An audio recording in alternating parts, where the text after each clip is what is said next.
Parnell keeps Worcestershire in the game after Anderson masterclass at Old Trafford. Lancashire and Worcestershire both made it 2 wins out of 2 with victories over Northants and Durham last week, so this was a meeting of the early pace setters in Division 2. Mixed news for Lancashire before the start of play, with Australian batsman Joe Burns forced to return home for personal reasons. But paceman James Anderson was back in the side after a knee injury. But after winning the toss and putting Worcestershire in, it was Anderson's partner who struck first, Daryl Mitchell edging Graham Onions to Jennings at slip for 1. Worcester's other opener soon departed too, and it was 6 for 2, fell LBW to the last ball of Onions' over. From the first ball of Anderson's, the visitors were 3 down. George Rhodes bowled for a single. There was no let-up for the batsmen as the superb spells from one former and one current England bowler continued. Anderson's second wicket soon came, Vessel's LBW for 6. And 14 for 4 was soon 21 for 5. Australian Callum Ferguson also trapped in front by Anderson, and the Division 2 leaders were crumbling. Not to be outdone, Onions soon matched Anderson in taking his third wicket, Whiteley playing on for 10. It seemed as if the two bowlers were competing with each other, and Anderson responded once again in his next over. Ed Barnard lasting just 3 balls before he was caught by Livingston at second slip. Cox and Wayne Parnell managed to make it through to lunch unscathed, but Worcestershire was still in deep trouble at 66 for 7. Anderson with figures of 4 for 14 from his 12 overs.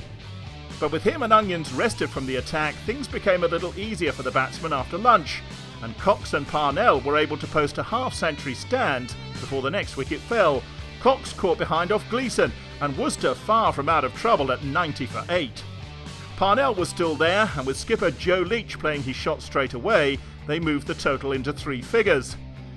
The pair reached the second 50 partnership of the innings from 61 balls, and they forced Lancashire to recall Anderson to the attack. Almost immediately that paid dividends.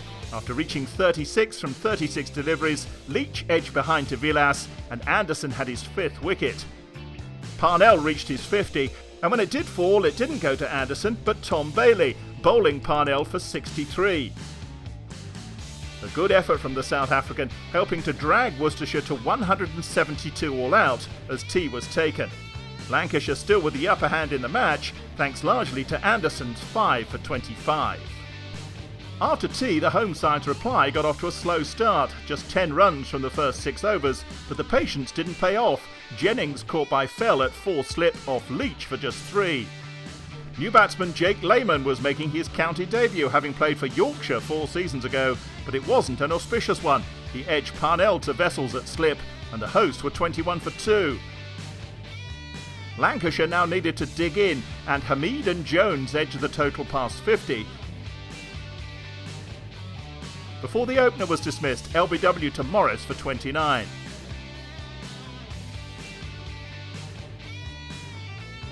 Jones and Livingston tried to see the home side through to the close, but Parnell continued an impressive individual day when he had Jones caught at slip for 25. With a couple of overs left, Anderson continued his busy day as night watchman.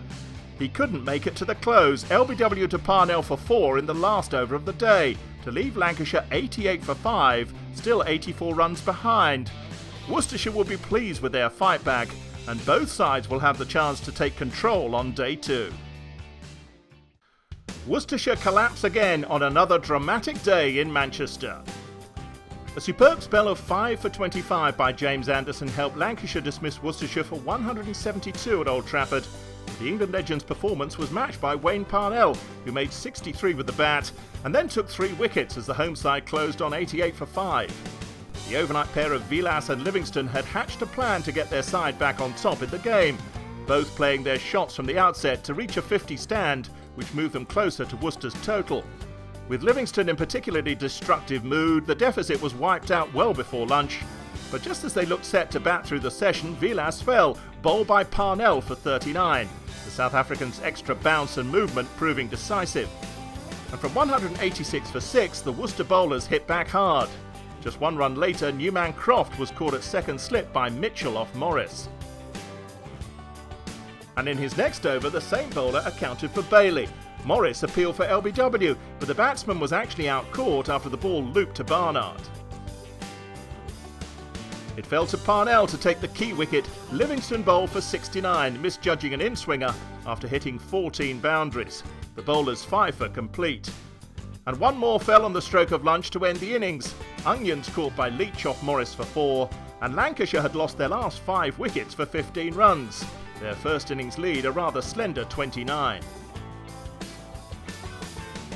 Worcestershire's second knock began after the interval, but it was another brief stay for the out-of-form Mitchell, who was caught in the gully for 6 to give Anderson his 6th wicket of the match. But from 8 for 1, Fell and Rhodes opted to simply occupy the crease, as Lancashire's first innings lead was eventually passed at not much more than 1 run per over. The partnership had reached 42 when Bailey broke it in some style. Rhodes' middle stump out of the ground, bowled for 26, and it was 50 for 2. And Worcestershire's patient work was rather undone when they lost another wicket quickly. Ferguson removed by Gleeson for a duck, Livingston with a simple catch at slip. Ricky Vessels made a century for his new county last week, but here he fell second ball, LBW to Gleeson, who was now matching the impact of his fellow pacemen. Worcestershire had lost 3 wickets in 4 overs. Fell was still there at tea though, having batted through the session for 39 runs from 88 balls.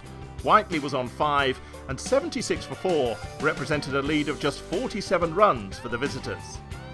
They needed Fell to bat through another session.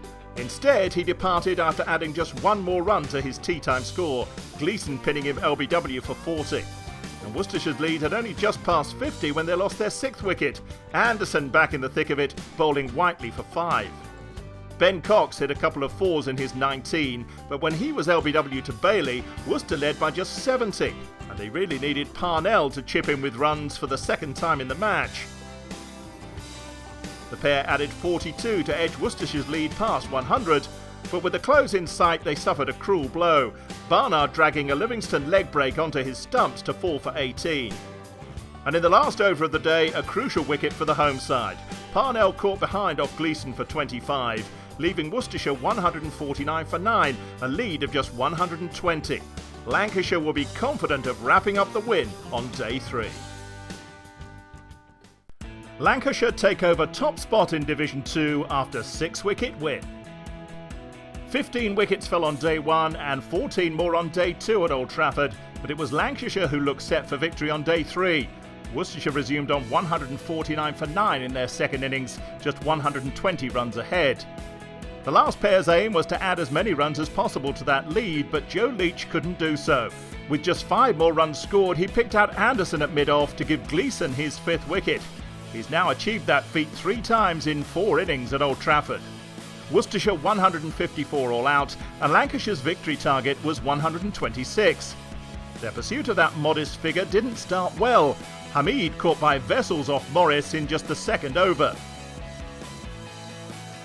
New batsman Jake Lehman helped Keaton Jennings edge the target down to double figures, but just as they were looking comfortable, Lehman was trapped LBW by Barnard.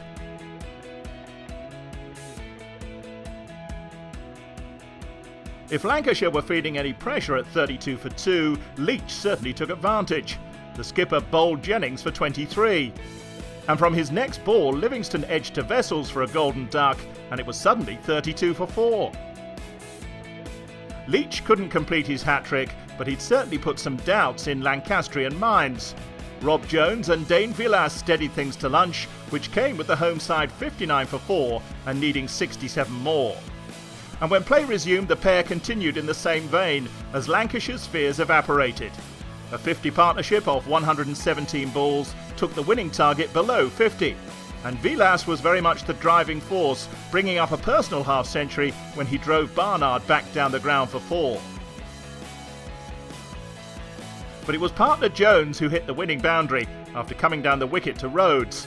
The hosts overcoming a little panic thanks to that 95-run stand and winning by 6 wickets, their 3rd victory in a row. They pick up 20 points for this one, with just 3 for the visitors. Lancashire are at Gloucestershire next week, while Worcestershire host Middlesex.